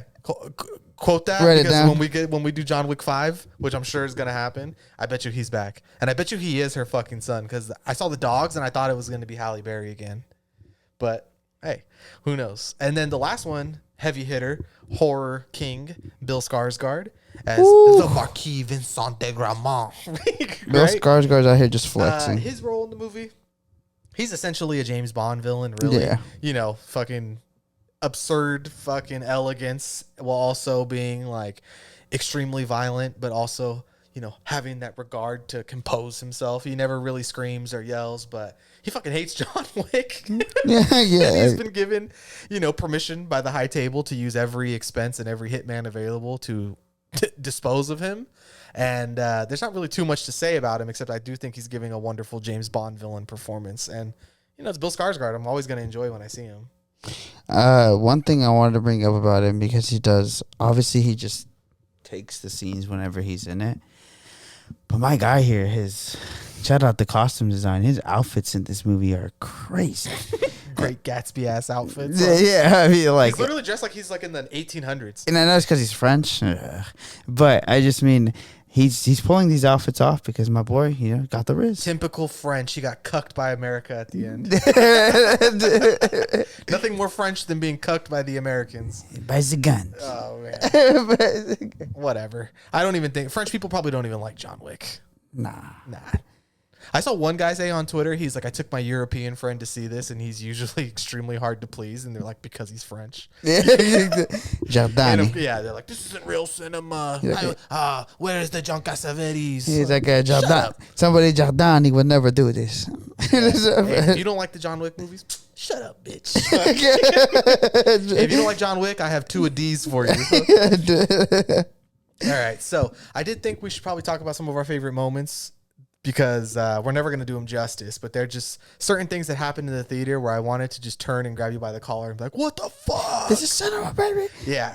So, you know, the Lawrence of Arabia scene in the beginning that has a match cut that matches something in Lawrence of Arabia, which is like inspired. Why do that in an action movie? Why? And the answer Why is, not? Why not? Yeah. You know? You bitch. Exactly. I think this was one of the funnest movies to watch with you, because I do think half of the time we kept looking at each other like I just couldn't believe what we were watching. And this is coming from like an action movies. Like I'm saying, the third one has stupendous action scenes, and those were some of the stuff that I do like about it. But to elevate it and now make it, like you said, really, and we were just joking about it, but I did thoroughly believe like this is Kino, like this is pushing the medium in terms of what, you know, having working humans can do, people who are stuntmen, these amazing sets, these creative artists that, you know, and the CGI, obviously there's CGI in this movie, but it's done so well to a point where practical and the stunts that these people do will always trope full CGI type things, right? And just the care that it was put into these movies, yeah, I just really felt like I was thoroughly impressed by how much this was pushing what I felt. This movie looks like it was shot in 2023, and I think that's something that every movie that has a crazy budget should push for. I know sometimes, like you said, we love the Batman because it's stylized, but I think even then, this movie is like, I'm going to make it as clear as it could look. I'm going to make it as grand as it can look, and I'm going to get all the best actors to do as much of, like, you know, to just give it their all. This is how you use IMAX. This is how you use digital cameras. This is how you use modern lighting techniques. You know, like this is, I think John Wick 4, and I mean all of them obviously, but this fourth one is going to help revitalize genre filmmaking, digital filmmaking, IMAX filmmaking. Like I do think that this is truly going to be an important film for the future of mainstream cinema, at least. Yeah, because I mean, we obviously felt really strong. We talked almost in the same glaring light about Creed 3, but Creed 3 maybe will be a little bit more niche, you know, even compared to this. Another thing that I wanted to bring up, that we always bring up, is the theater experience that we did get from watching this. The people come out for John Wick, man. Of course, this shit was like sold out. Yeah, and I went again before this recording, you know, on the Saturday at 3, and all of the good seats were taken up for an IMAX showing, and this was in Regal, so I don't think how many people really have as many like a Regal service, you know what I mean? So I think every one of these people is paying the $20 for IMAX, and they're clapping, they're hooting and hollering in these theaters, man. The people love it, and I think whenever you have a movie that the people love, and we obviously talk from a different light because we watch so many movies every week, and we watch all this other weird stuff, you know. but to be able to all of a sudden become part of something that, you know, so many people are into, but then also not have to give up the, no, I'm kind of like this because I know people like it, or kind of like it. I can see why this is fun to you. This is not a guilty pleasure. No, but this is like, I don't feel guilty about any of my pleasures. But this yeah, is not, I get what you mean. Like, yeah. you're just giving up. Like, you know, when we do like, like Doctor Strange, like you might compromise a little more and be like, I like this. I understand why you might like this or whatever. But this one, I thoroughly feel like I'm forefronting. Like, I feel like the nerds, you know, like in terms of, no, this is one of the best movies I've seen in my life. John Wick was robbed for best movie. Yeah. No, you know what I mean? Yeah. Like next year, I thoroughly have seen just discussions. Like if this doesn't get a nom in cinematography, like I don't understand what else do you have to do? You literally took the words out of my fucking mouth, because I have that written down, that if this doesn't, this will be further proof that like it's a joke.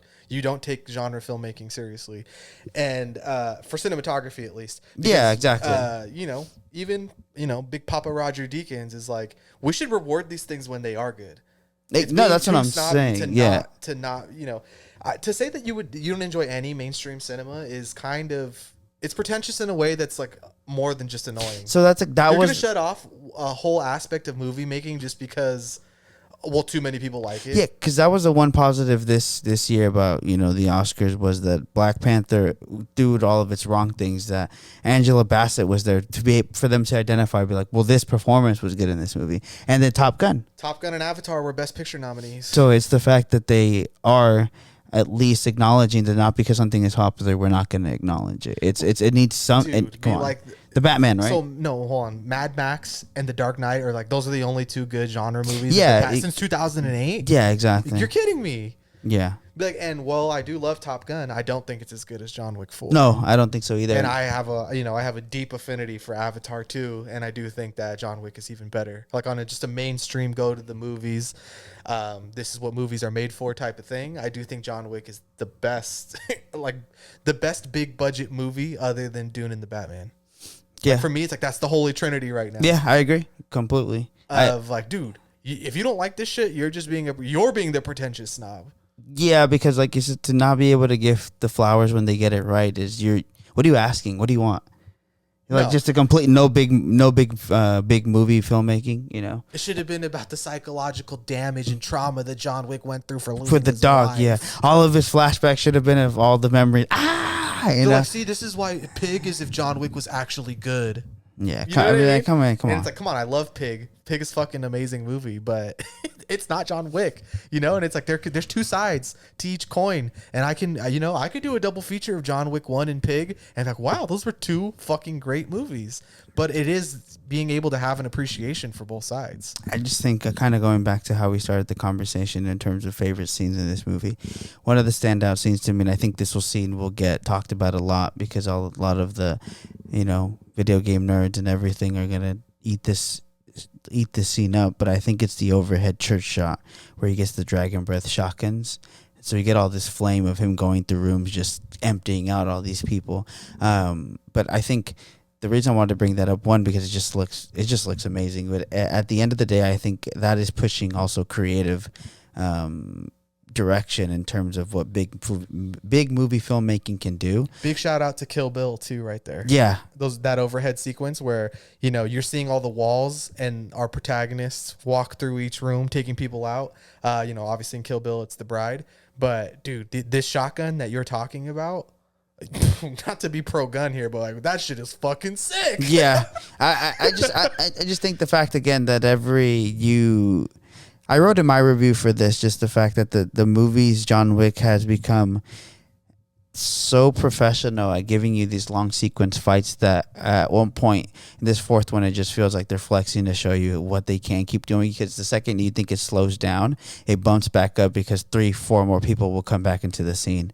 And all of a sudden he has to come up with, 20 different ways to kill somebody, as I haven't seen him in the whole past 3 movies, and for some reason they can always come up with different ways to kill these people. He's autistic at killing people. Yeah, be like, are you serious? Be like, every single time I think I've seen it all, he pulls something else, or like you said, an arrow to the knee, staple him to the wall, and then just shoot him in the neck, or let me wring his neck with.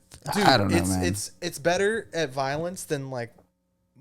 than like video games. You know what I mean? Where I'm like, dude, not even video games where they come up with the most crazy shit is this violent. You know, just not even Gears of War chainsawing an alien in half is as violent as this is.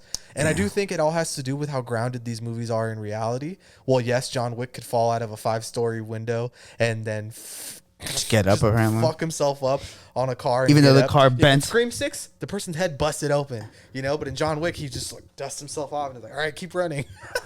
Even though the car's all dented and everything. Yeah, I do think that that's what's, you know, if John Wick is anything, it's also absurdist, you know, where it's just like, what is this? This guy, what the fuck was that? Another thing, again, to bring up, I think, I don't remember what episode it brought up, but it was pretty recent. To evoke Avatar again, the seriousness that James Cameron says that the world has to believe in the seriousness or the ridiculousness that the premise is presenting. The people in John Wick aren't surprised by John Wick being able to fall from 5 stories and living. That makes sense. And there's no like, so that just happened. Yeah, like the only aspect, I mean, one of the characters in this movie, the one we're talking about, what did you call him? German Kingpin? Oh, yeah. Yeah, so, I mean, he ends up having his demise through a fall, but it's kind of the way that he falls, right? Again, because had he fallen like the same way John Wick falls earlier, literally in that same sequence, on his back, for some reason it's fine, but the second he falls on his head, somebody that big. Dude, he fell face first onto like just cement, concrete, granite, or cement steps. And then how heavy he is, you know. But then and it's just like John Wick 1. It alludes back to where they drop him from one story to the next. No bouncing, no getting up, just like, when he died, dude, it really set in like, you know what I mean? Like, you're just sitting there, like, the whole theater was kind of like, ugh. Yeah. And then it really, I don't know, it completely takes you to another direction by flipping him over once to see, and he has this ridiculous face, you know, like looking back at you, like the dumb face you'd make to your daughter to make her laugh, you know? Yeah, he's the most supervillain shit I've ever seen. He really is. Oh, man. I mean, much love to Scott Adkins in that Berlin nightclub scene, because that to me is just fucking peak cinema right there. The way they shot the action scenes, the way the aesthetic and the style of the club itself, the music was bumping, the drinks were flowing, the ladies are looking beautiful. Huh? The black birds are out. Yeah, the birds were wearing black. Sword on, you know. That is something you had brought up before that I think I did want to touch upon, like, because I had read before we got over here that we started recording, like, they gave him this budget, you know, and to be able to make these sets. And there was a nightclub that existed already. It looks like that, but his adding was the waterfall, just kind of taking those walls out and adding water, which I think kind of proves. He's like, I know I have all this money to spend, but the more I can save to keep this going on. A lot of the marvelous stuff that we always eat up in a lot of the movies, and we, you know, me and you go, a lot of the color lighting in this. Neo-noir masterpiece. Yeah, I mean, I had no issue bringing it up in my review when I wrote about it, but like, I did think about Dune. I thought about Denis Villeneuve's, you know, Blade Runner. Which is not something I think would be evoked for John Wick 4, but I am more than just happy that it is. That something like this, that's what it wants me to think about when it's being presented to me. And I don't think that's a mistake. Hey, if we ever made a movie, it's safe to say there'd be some fucking neon in that bitch. Yeah, exactly. Yeah, exactly. Just like in here, it'd be like when he's, I mean, you know, it's a lot of the argument here might be that he's like in Japan for a lot of the scene, and there's a lot of neon in Japan. Yeah, they always present it in a certain way.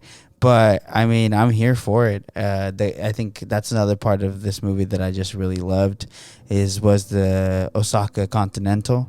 I thought the whole sequence there, that, you know, when he tells them we have visitors, let's show them hospitality. Oh yeah, that was sick. The lights turn green, and all of a sudden, like 500 dudes with bows show up. Yeah. Like, what? Just come. Like you said, I go to the movies sometimes, you know, to be thoroughly entertained, and different movies do it in different ways. But when a movie like John Wick 4 decides to do it in the most stylistic and visual way, I'm a sucker for that, man. Oh yeah, I'm here for the movies are all visual for me, and I think you're the same way. You're gonna hate. Some people are gonna hate to hear this. Sometimes style matters more than substance. Really, because why not? I just think it's what you're enjoying. When I go to McDonald's, dude, I want it to taste like McDonald's. I'm not like, how come this isn't healthy for me? You know, And next week when we go see Ennis Men, I'm not gonna be like, why did that not? That's the sparkling water of movies. Like, it had the essence of horror. Yeah, exactly. And I think for example, just to compare, like when I watch a movie like Closer, where I'm like, we're two, boys that are, growing up and they're having questions about what it is to be close to another, what it is to have a best friend, what that means or whatever. I don't need it to be an overhead shot, because it is intimate. But the second that you're going to tell me it's a movie about a guy who's seeking revenge, be like, yeah, I do want this to be stylistic. Yeah. Because I've seen this done, very slowly and methodical. I've seen Akira Kurosawa tackle this type of stuff. So I think in a way, like you said, it's almost snobby to not think that pushing the boundary in terms of what visually you could do isn't just as important. Yeah, as making a heartfelt, After Sun is just as important as John Wick for Yeah. two completely different reasons, And I they're think- both important and vital. And that's it's something we've always talked about in the podcast, that cinema is all three of them. It's the mid budget, it's the big budget, and it's the small ones. And I can like Ennis Men for certain things, and like John Wick 4 just as much, and know that these are completely different types of movies with different expectations and different goals. I like movies. Yeah. I don't care if it's the smallest indie movie you've ever seen or the biggest budget movie that's ever existed. If it's fucking good, I'm there. Yeah. And I think that's like at the end of the day, for us to not want to expect these big movies to be really good would be us not wanting, the best that we could receive. Dude, another big giant dumb action movie is coming out next week or 2 weeks from now, and guess who won't be there using their A-list? Yeah. Us for Fast X. Yeah, exactly. And it's like,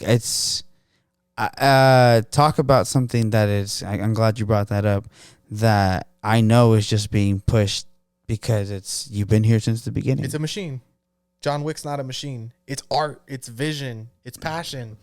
I truly do believe that Vin Diesel cares about the Fast and the Furious movies, but not for the same reasons that, I don't know, a visionary director like Chad Stahelski or a movie star like Keanu Reeves cares about John Wick and what it actually means. Yeah, I mean, I at the end of the day, Fast and the Furious is about one thing: the profit. Yeah, John Wick 4. I just think maybe started off being only this movie that the heavy action genre lovers, were like rooting for and being like, no, you guys don't get it. This is good.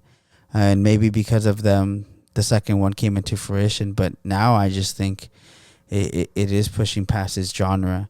And I think it definitely should receive some type of recognition. And an aspect of the same way Top Gun did. I do thoroughly believe that. And I agree with you that I think this is one of my favorite action films in the last 10 years, easily.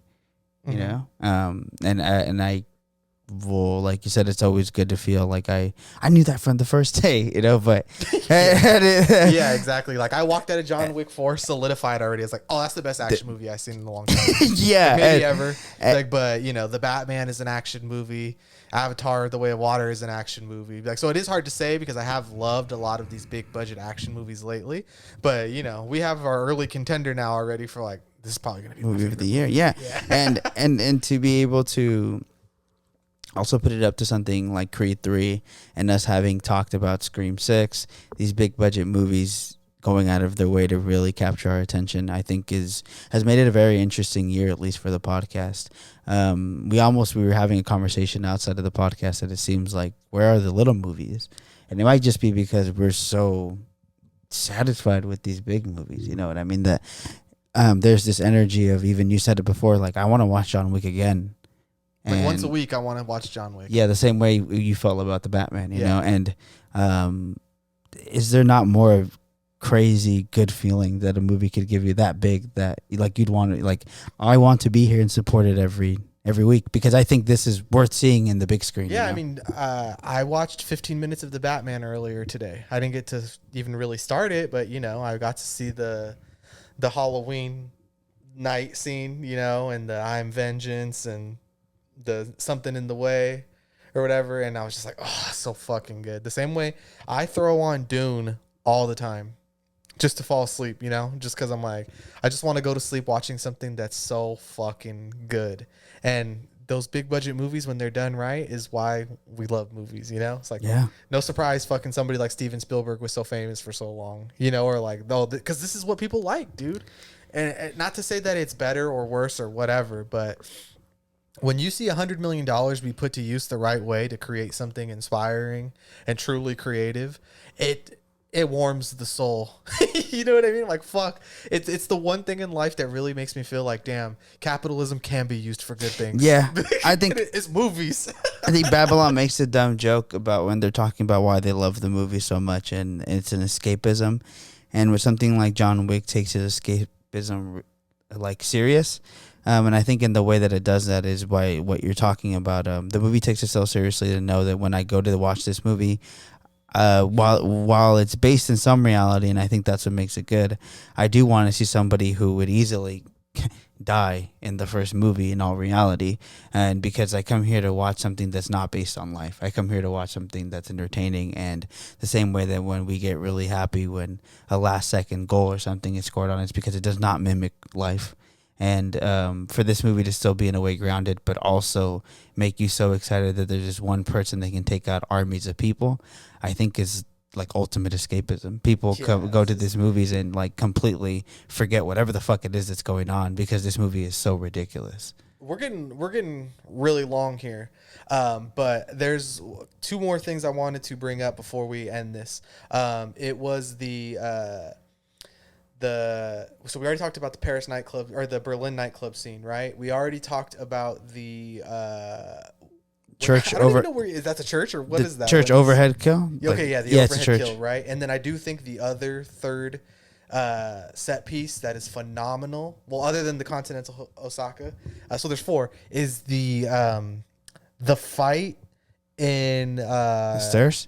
No, not the stairs one. Actually, that one was a little not gimmicky or whatever, but I didn't think it was as good as the fight in Paris in that famous roundabout.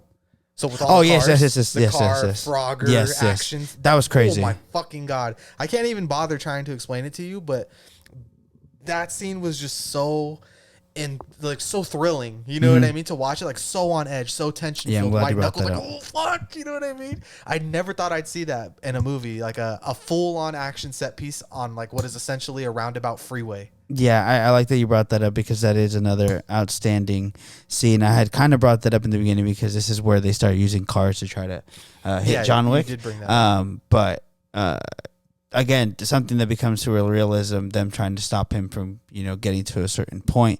And being able to turn the city of France's really monumental place into this weird death trap where is it based on any reality? No. They would have crashed the first second anybody tries to go, the backward way. And all of these other cars would have stopped. Why they keep driving while all this is going on, I don't know why, and I don't fucking care. But it looks amazing.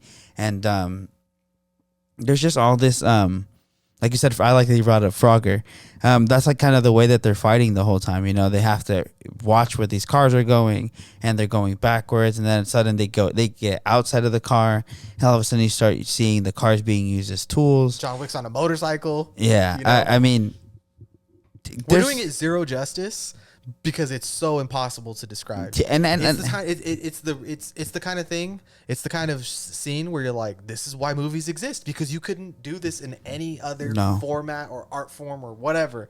Like, this is why we have movies. It's even things like this. Even if you wrote it in a book, you would imagine it differently. Yeah, exactly. So the last thing I wanted to talk about, no quick hits this week. This is full John Wick, baby.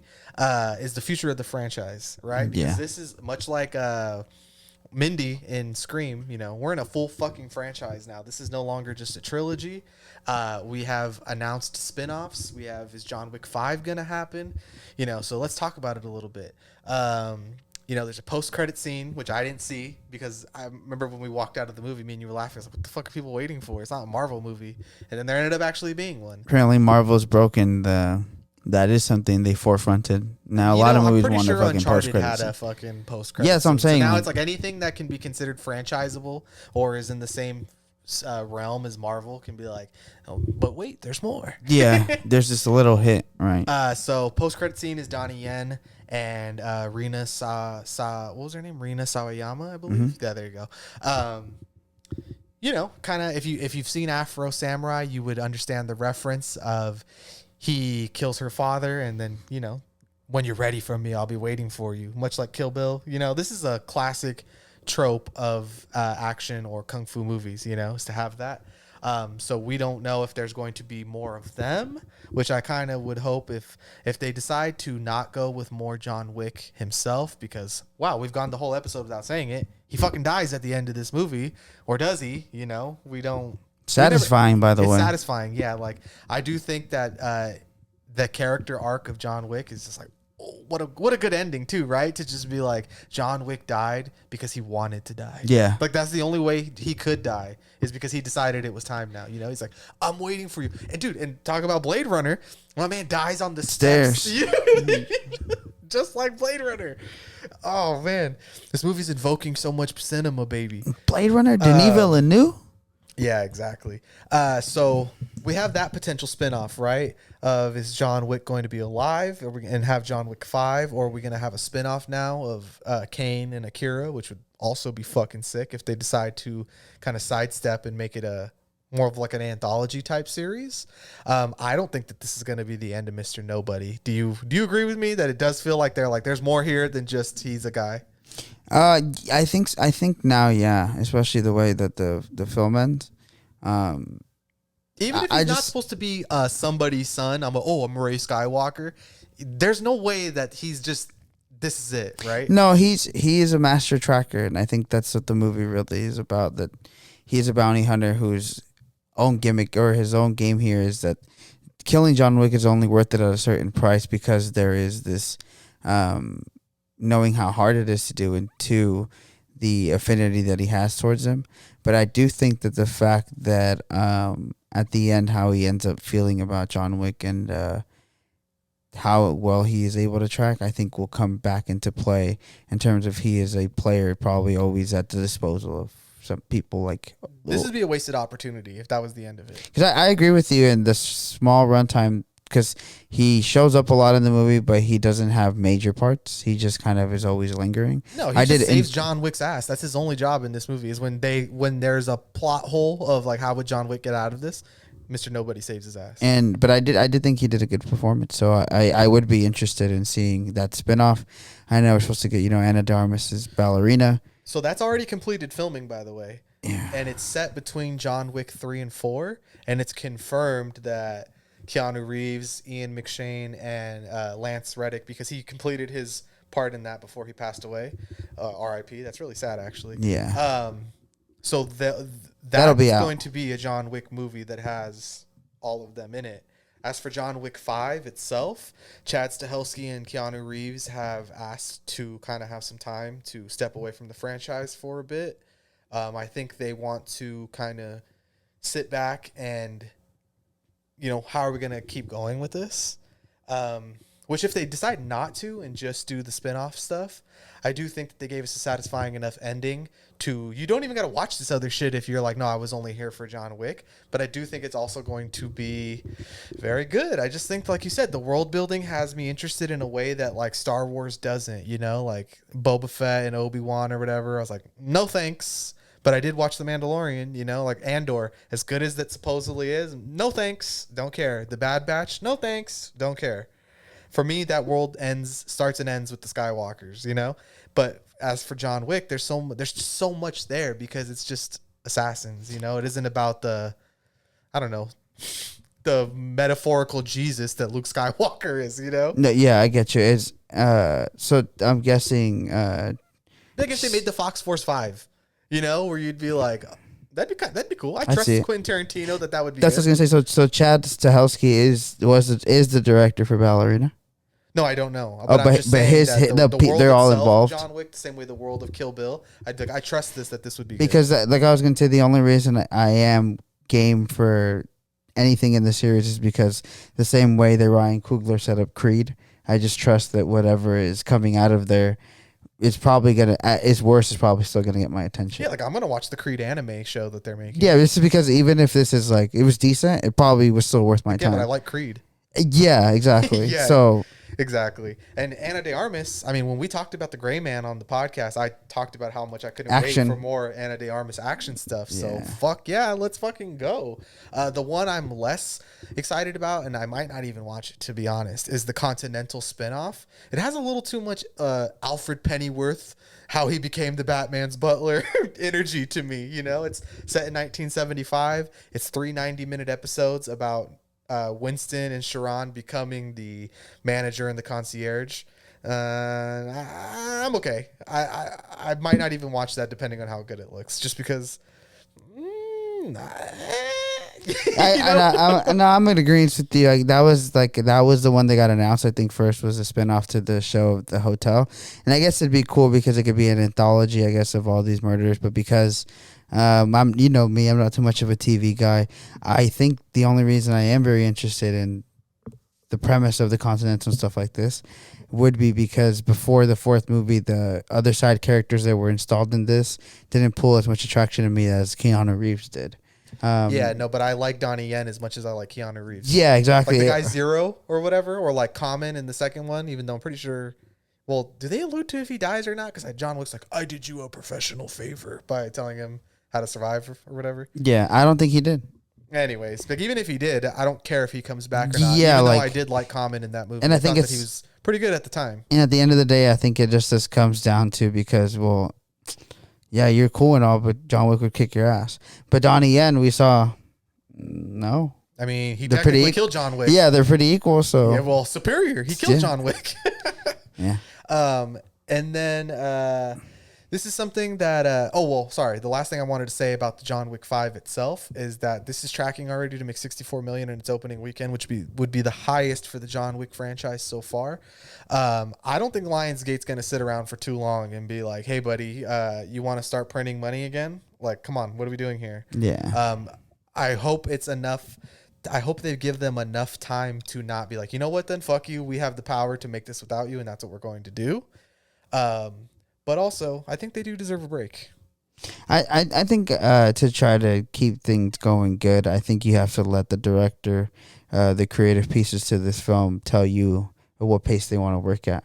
Yeah, I mean, if the ballerina movie and the possible Donnie Yen, Rina Sawayama spinoff type of stuff, if that stuff takes off, I do think we should let the actual character of John Wick.